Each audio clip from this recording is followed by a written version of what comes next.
JK Yadav Films present.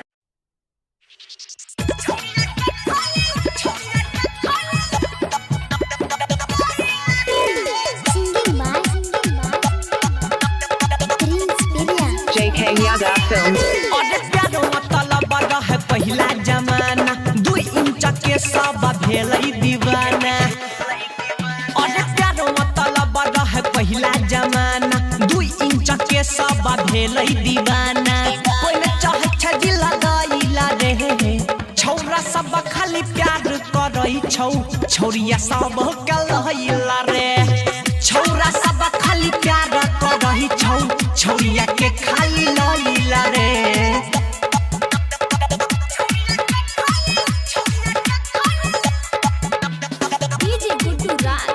JK Yadav Films.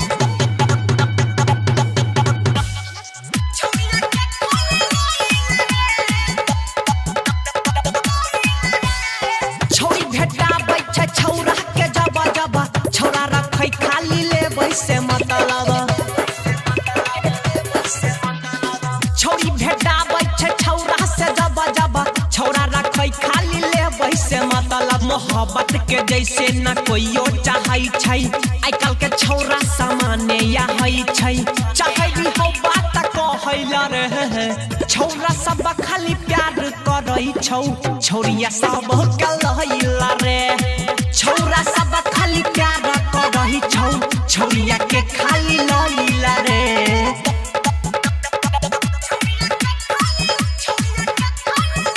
JK Yadav Films.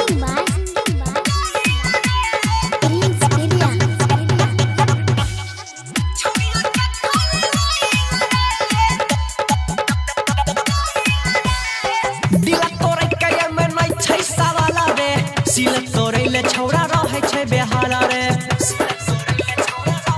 आहा रे दिल तोड़ै के में नै छै सवाला रे। सिल तोड़ैले छौरा रहै छै बेहाला रे। रखै छै सब हे अपन काम फिटा रे छोड़ै नै छै न जन सोन जीता रे। धीरज प्रिंस सच्चा कहैले रे छौरा सब खाली प्यार करै छौ छौरिया सब कहैला रे। छौरा सब खाली प्यार करै छौ छौरिया के खाली लैला रे। JK Yadav Films.